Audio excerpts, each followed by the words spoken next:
గౌరవనీయులైన మంత్రి గారికి ఒక చిన్న విన్నపం సార్.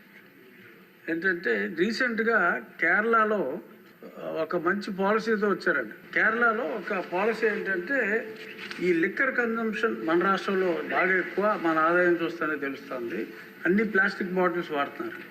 కేరళలో ఎగ్జాంపులరీగా ఒక్క జిల్లాలో మొదలు పెట్టారు. ఏంటంటే ఆ బాటిల్ మీద 10 రూపీస్ ఎక్స్ట్రా ఛార్జ్ చేస్తున్నారు. ఛార్జ్ చేసిన తర్వాత ఖాళీ బాటిల్ ఇచ్చిన వెంటనే they have to repay the 10 rupees.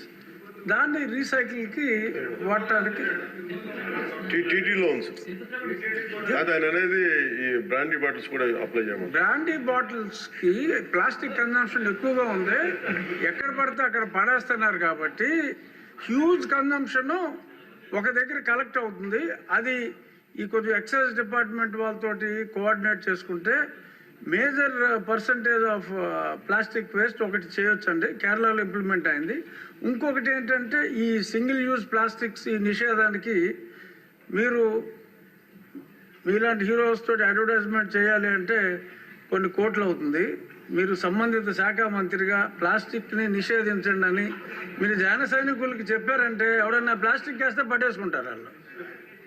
ఆ మధ్యన బోతులు ఎలా కప్పెట్టారో కొన్ని సంవత్సరాల క్రితం రోడ్లు మీరు బాగు చేయమని పిలిపించినప్పుడు ప్లాస్టిక్ని ఆపండి అని మీరు ఒక్క పిలుపు ఎలా ఇస్తే ఎలా అంతే, ఇంకా అది ఆగిపోతుంది.